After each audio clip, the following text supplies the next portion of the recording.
আসসালামু আলাইকুম ভিউয়ার্স। আমার পাশে যে মসজিদটি দেখতে পাচ্ছেন এটি জামালপুর জমিদার বাড়ি মসজিদ নামেই পরিচিত। ঠাকুরগাঁও জেলার যে সকল প্রাচীন নিদর্শন আছে তার মধ্যে এটি অন্যতম।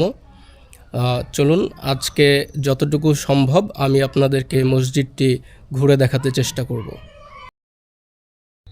জেলা শহর থেকে আনুমানিক 15 কিলোমিটার দূরে এই মসজিদ অবস্থিত। অপূর্ব সৌন্দর্য ও দৃষ্টিনন্দন স্থাপত্যের নিদর্শন ঠাকুরগাঁওয়ের জামালপুর জমিদার বাড়ি মসজিদ। জেলার পরিচিতি হিসেবেও এই মসজিদটি বিবেচিত হয়।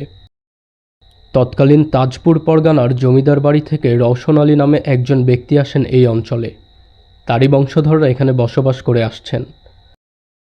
1867 সালে এই মসজিদটির নির্মাণ কাজ শুরু করা হয় এবং দ্রুত সময়ের মধ্যে এই মসজিদের কাজ শেষ করা হয়।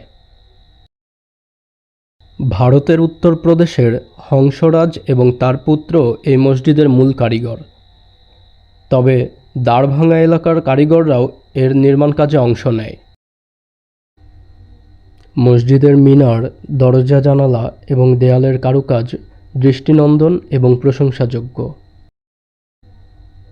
12% জায়গার উপর গড়ে ওঠা এই মসজিদটি দেখতে প্রায় প্রতিদিনই দর্শনার্থীরা আসেন।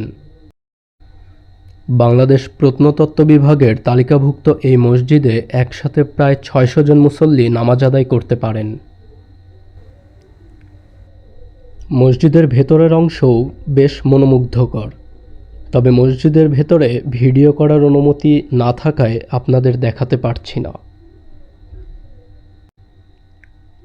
আপনারা যদি কখনো ঠাকুরগাঁওয়ে বেড়াতে আসেন, অবশ্যই এই মসজিদটি ঘুরে দেখবেন।